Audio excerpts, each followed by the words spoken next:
Can you hear me now? Yes, ma'am. I had trouble. Hi, everybody. Good morning. Well, it's afternoon now. Hi, Donna. Hi there.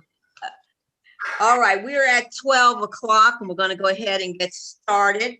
I know Michelle says she was at a meeting, so she may be running late, but join us. And Nicholas said he was going to be on, but I'm going to go ahead and get started without him and let him. I think we have enough for a quorum. So if we could have roll. Can you guys hear me on audio? Huh? Yeah, we can hear you. Yes. Yes. Yes.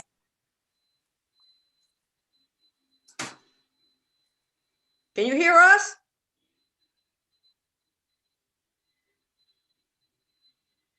Oh, he disappeared.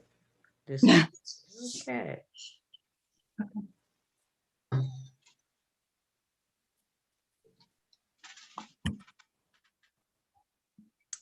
Let's give him a few minutes because 1, 2, 3. We have enough for a quorum. We have 5. So let's go ahead and Scott will join us.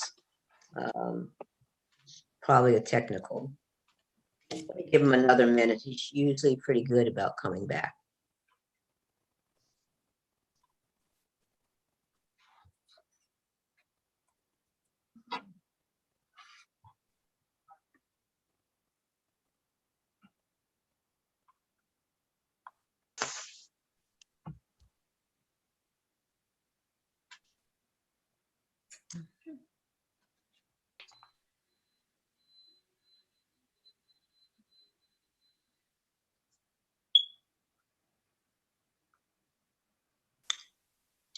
Looks like Okay. Paul was outside. I want to go outside. A little, she must be enclosed. Is it warm out there, Paula? It's a screened-in porch, so Okay, it's warm, but it's in the shade. So okay. Are you at the beach, Paula? no, we're in Cary. I'm in Cary. Oh. Okay. All right. Welcome back, Scott. Can you hear us Yes. Sorry, can you guys hear me okay? now? Yeah. Yeah. Uh-huh. Perfect. Yeah. Sorry, having some technical difficulties. No problem. Okay, we're going to get started and we can do roll call, please. All right, Linda Reynolds, Here. Scott Iden. Scott? Nod Okay. your head. Okay. Michelle Can you Durner. guys hear me? Yep, We you're can back. hear you. Barbara Marchioni. Here. Diane Holt. Here. Dixie Newsome. Here. Paula Rigsby. Here. Currently, we do not have Michelle Durner or Nicholas Potter. Right. All right, we have a quorum and we'll go ahead and get started. If you would just kind of briefly go over the agenda. I do know we need to move the closed session to number 5. Steve has a meeting. We want to make sure that he's able to attend that. So closed session will go to number 5, and number 6 will be discussion items. Is there anything else as we look at the agenda that you feel like we need to add? Linda, this is Donna, if I may. Yes. I have a recommendation to move the audit letter of engagement to an approval item or an action item. And we can talk about that more later, but I have a concern that that's an actual contract that the board is being asked to enter into and that it would need something other than just discussion. Okay, so we're just going to then add that. We're going to discuss it and then we're going to put it down for approval under action item. Is that what you're saying, Donna? That's what I'm recommending, yes. Okay. So let's put that as H, which would be the 2021 audit letter of engagement. Okay, so if you could just add that as number 8 under action items. Okay, all right, done. All right, anything else? Do we need to discuss at all the board request fund that we put in, or can we just, Oh, yeah, Share that's gonna that be, yeah, with- we have you down. I saw to the discuss- approval was there. Is that part of, is that number G where we're talking about approval of the EOG summer remediation? Or is that We can something actually- different? We can actually discuss it when we're going through the board fund report. Okay. Great. Yeah. Right, Thank you. but I'm assuming that where we have number G, that's where we'll approve those funds. Am I correct, Perfect. Deidre? The funds, yes, ma'am. Okay. 7G. Yeah, that's what we want to know. So yes, Steve, we're going to discuss it. And you're going to tell us why. All right. Then can I have a motion to approve the agenda with said adjustments are correct? Said adjustments. So moved. This is Dixie. Diane, second it. Okay, roll call, Linda, Yes. Scott, Yes. Barbara, Yes. Diane, Yes. Dixie, Yes. Paula. yes, We will start with you, Steve. Well, thank you all very much. Hope it's been a great month for you. Happy May. We are rocking and rolling here at Peak. We are currently enrolled with 769 scholars, so that's 8 over our target goal. We still have, we added one more to this year's wait list that just applied, so we're at 922. And next year, we have already offered all the seats, and we have 1,874 on the wait list. We have had our biggest application initial pool ever, counting with the lottery. And then since the lottery, we're over 2,500 applicants for Peak. So we're very excited by that. The word is spreading, and we're just trying to continue to do our best every day. We are back in Plan A, as you all know, from doing that back in early April after spring break. So we have live classes every day, and on Wednesdays, we do that live session in the morning and asynchronous time at home for our students. We are going, as you know, we're bringing a team with grant funds to the National Model Schools Conference, as we were named a model school for the second year in a row. And they asked would I record a virtual session because they are offering a hybrid or remote model school conference and an in-person. So I had the privilege of doing that earlier this month. And then we go and we're presenting at least 3, maybe 4 sessions about Peak at the conference, which is going to be a lot of fun. And we look forward to that. In April, we brought back, it was about 97 or 98 students from virtual back in because we invited, it was the third opportunity for students to come back in from virtual. And it aligned with the state requirement that that be done no later than April 1st. So we're back with 100 more. So we're about 60% in, 40% out, which is really good. It's excited to have them all back. And we still have had no cases in the school, no spread of any kind. The teachers and our staff have been very, very diligent on mask wearing all the time if we're ever around anybody, in the building all the time unless they're actively eating or drinking. And we're still providing as much social distancing as we can. So that's really exciting as well. And looking at progress towards our charter goals, this is hot, fresh data from last week. Gave you the progress and the proficiency changes. We already grew from check-in number 1 back in the fall to check-in number 2 in the winter. But this data that you have shows the growth. The goal and the target is 70% proficiency across the board. But you can see we exceed that in all but 8th grade, and we were only 1.7% behind that. And May is the month that we'll start to do a lot of targeted differentiated boot camp is basically what we're calling an academic boot camp. So we're working with each student group and each class, no matter where they are on the spectrum of learning, whether they're students who need a lot of support or they're students who got it and really need a lot of additional enrichment and challenge. We continue to be over that target, and especially with the crazy year we've had, really proud of our teachers and students for all the great work that they've been doing. And then math, will have that next month. It's supposed to come out this week because we just finished the math testing. We continue to be strong in attendance as well, even with our virtual scholars. So we're at 98.9, and our goal has always been to be 99%. We laughed about it the beginning of the year, but we've been within 1 percentage point of that or higher the entire year. And we continue to drop in regards to the number of students and the percentage who are chronically absent, missing 10% or more of school. We've dropped almost a point from November to now, and we're down to 1.7%. And then we did hold almost all of our parent-teacher conferences. NHA asked us to hold 2 conferences, one in the fall, one in the spring, with every family. And so 88%, 87.8 is really good, especially since we have still 40-ish% of families out of school learning virtually only. And we have some that just said, I already had a conference, my kid's doing great, so don't need to take up our teachers' time. So it was offered, and we had set up, we did them all either Google Meet or Zoom, and all of the teachers still held 87.8% of their conferences, which was super. And then, as I mentioned already in the key initiatives, we not only did the check-in number 3, but the mock EOG.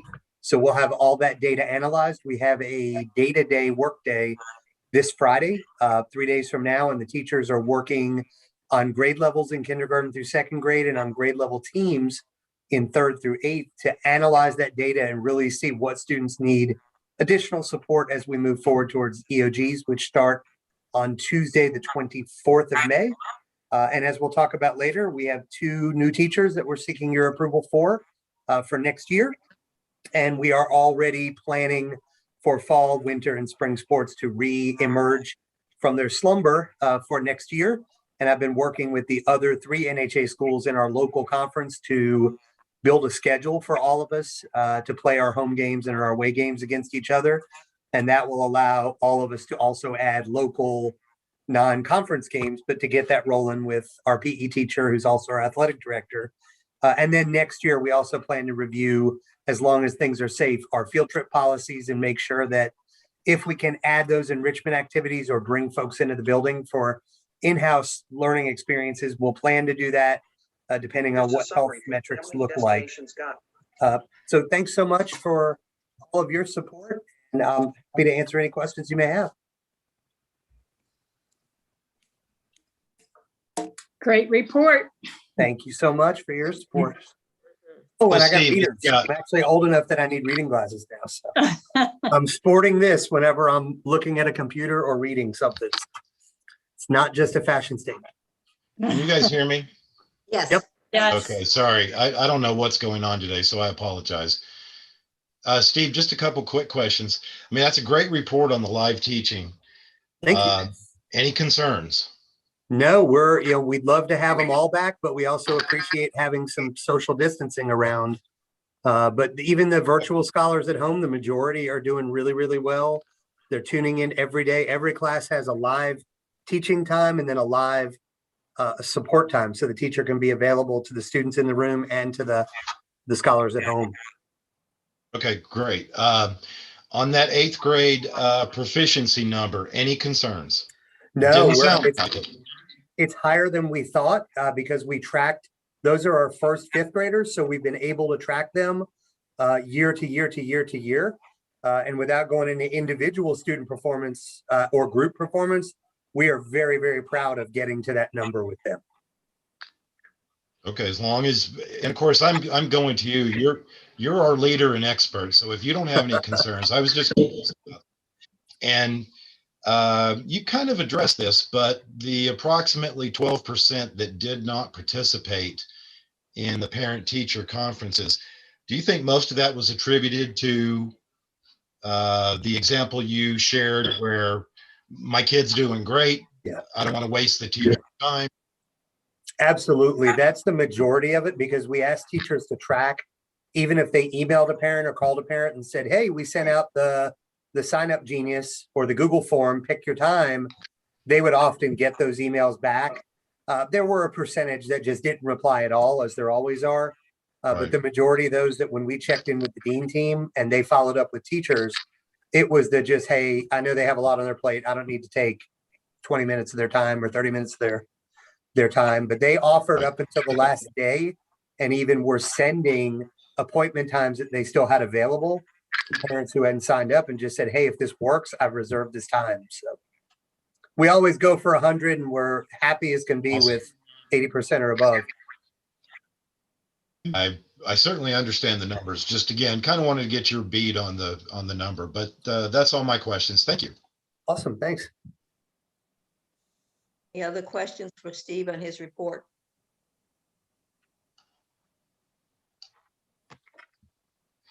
Steve, is there, just curious question.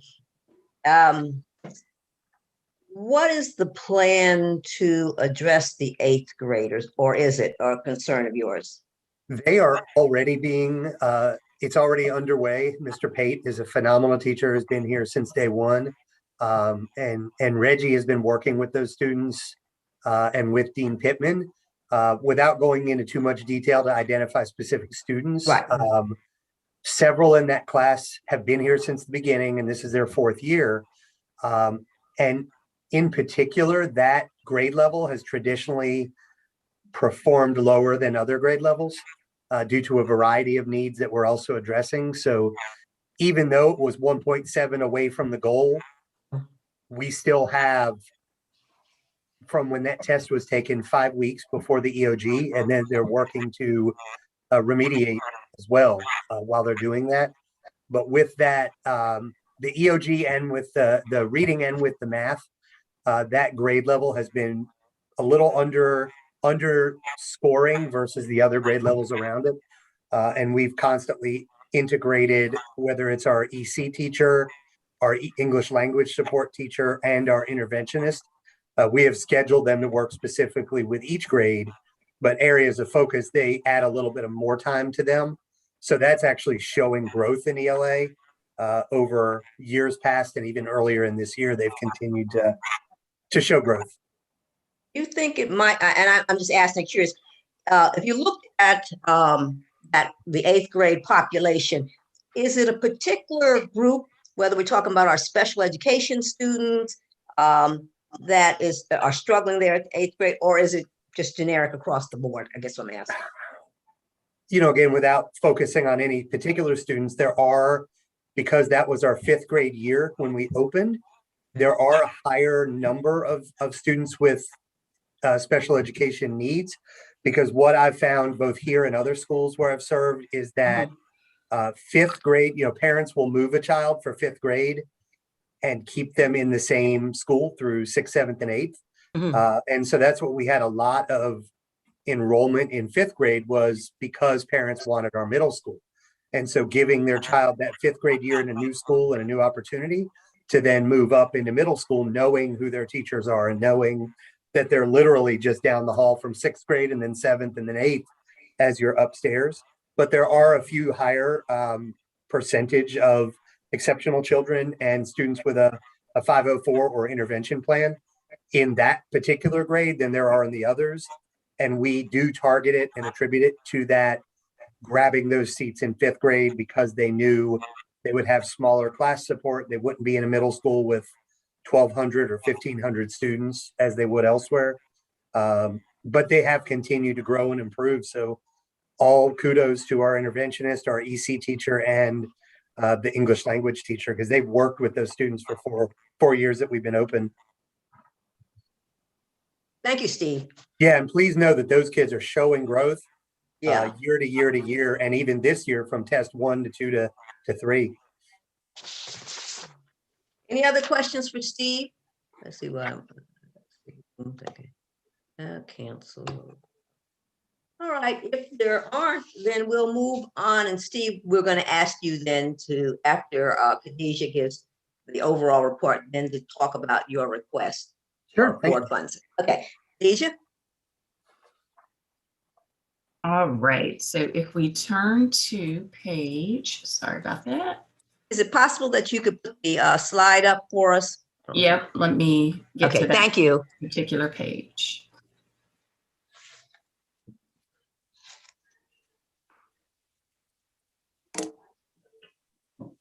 All right.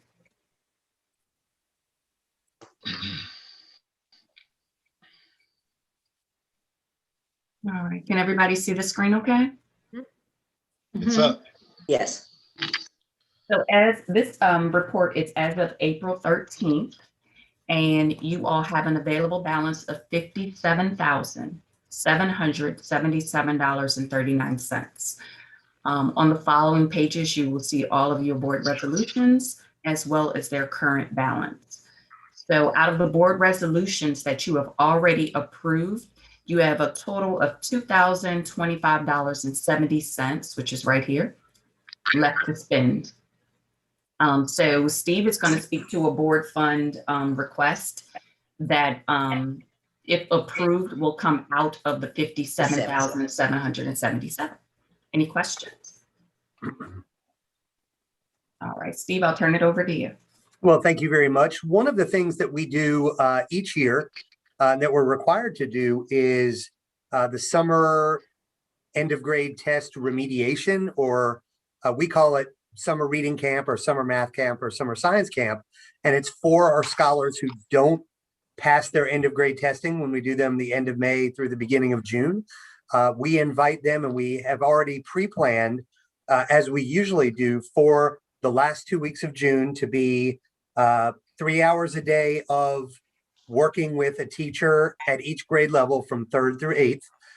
In either this year it's mathematics or science, because there will not be an end of grade test remediation because they are renorming that end of grade in English like they did in math 2 years ago. And so we are requesting, and as you may remember, last year you had all approved us the $16,000 to go to the Model School Conference, because we were named a model school last year and they asked us to present, but then that went all virtual. And so that 16,000 rolled over.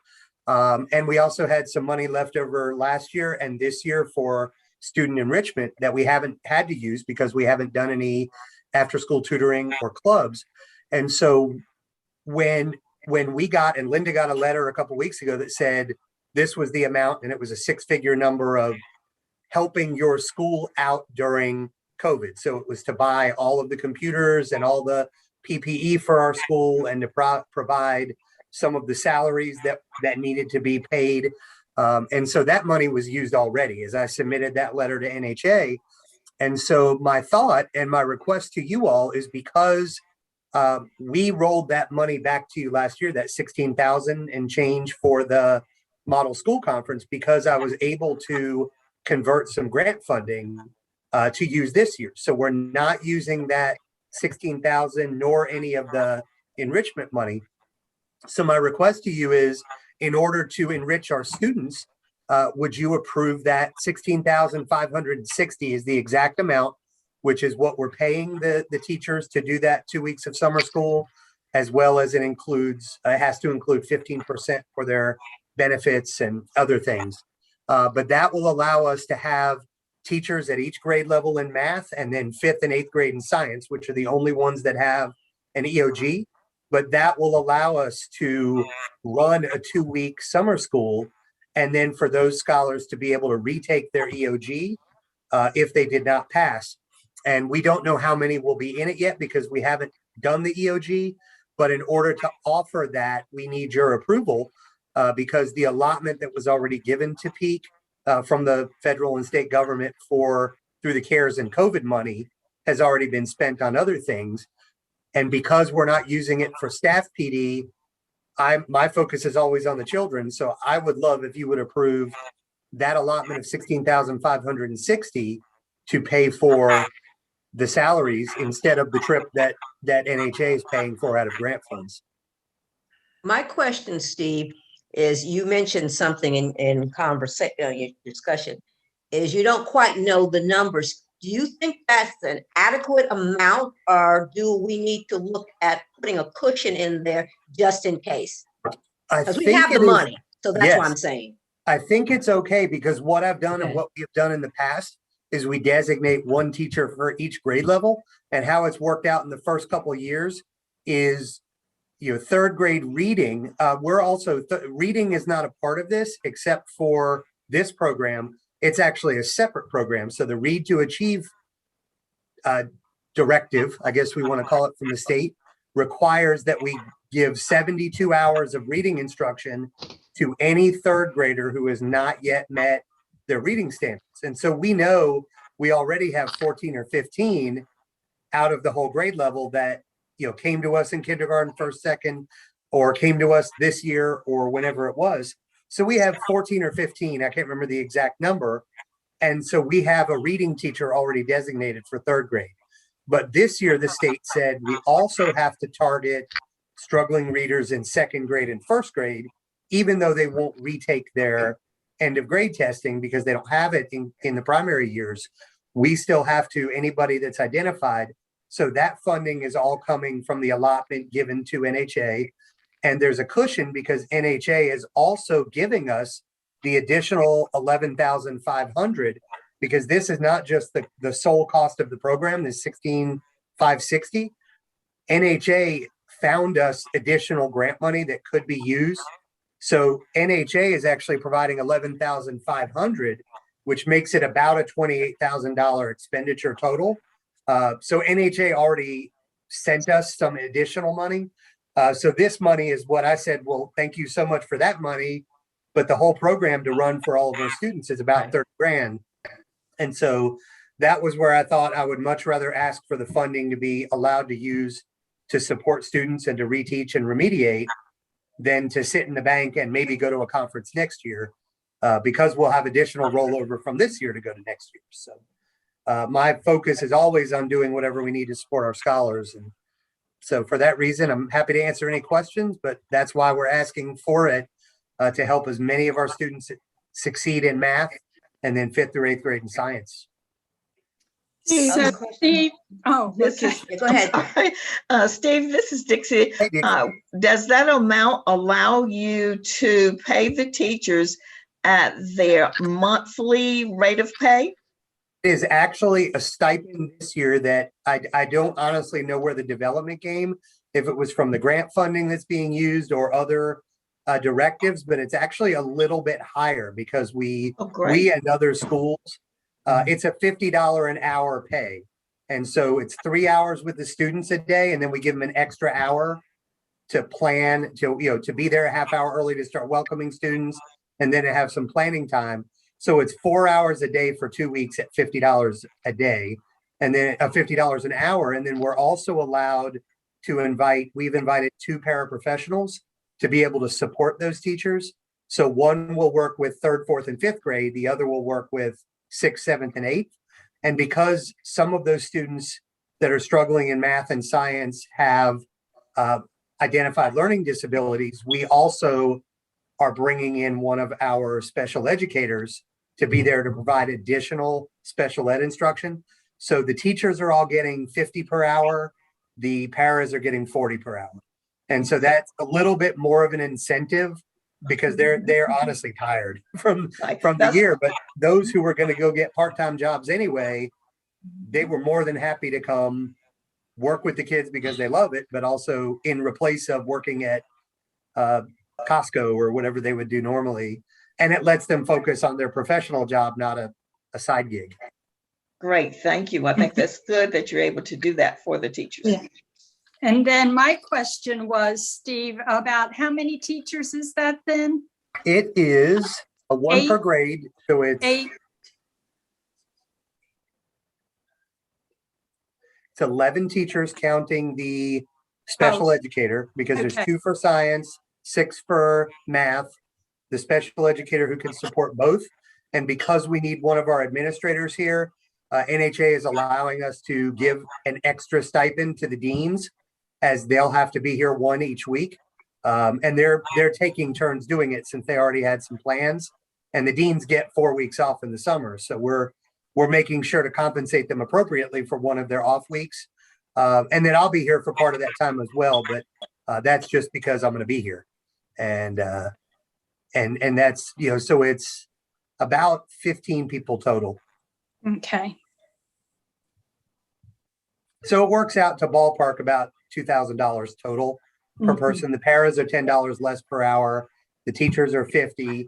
And then they said the administrator on duty can be paid 60. And that's reflective of their salary, which is a little bit higher as well. And those are numbers that are the same across all schools. Mhm. And do you think you'll have interest enough within the staff to cover those positions without having to go outside? Yes, ma'am. We already do. Before I even made this ask, I wanted to make sure we had staff members. So I created a survey and they went into the Google form and picked what weeks they could work or not work. At one point, the state had said you need to do 5 weeks, which is pretty astronomical. So many of our families travel. And then because of a certain funding and different things we are not receiving, we're okay to just do our remediation, our 3 weeks of the Read to Achieve camp, and then 2 weeks of the math and science. So that's all learning and knowledge that's done through the service center. But our summer learning plan was approved by NHA. We have teachers to cover every position, including the paraprofessionals. And they're just ready for the final answer from you all that we have the funding because we got the grant funding to pay for our travel this summer to the Model School Conference. I wanted to add, as we're moving through the board meeting, can everyone not speaking just mute their phone because we're getting a little bit of feedback? Oh, I won't mute. Sorry. I'm here to answer any questions. Muted myself for a second. I'm sorry. So later on, when we ask for approval, that's the background. But the goal is to provide any student who we call it on the bubble. I know some of you are educators, but some of you may not be. And on the bubble is that they are close enough to passing that we feel some remediation and some reteaching of the standards in which they are lacking knowledge and skill could help kind of push them over the top. And it also will include those students who have barely just passed, but we want to make sure they're ready for their next grade. So the first tier of students we invite are the ones who have not reached that bar to pass the end of grade test. And the second group, because we'll already have teachers in the building, as long as we don't have too many from those other grade levels, we invite students by asking parents, hey, we want to give your child an extra booster shot of sorts to help get them ready for the next grade level. But tier 1 is always the students who did not pass end of grade. And we always hope it's a smaller and smaller number every year. But then tier 2, we always invite other students who may have just passed by a point or two. And then all students have access this summer to virtual and digital tools online that they can participate in, like we've done in years past. So they have time to do that over the summer if they want to keep their skills up.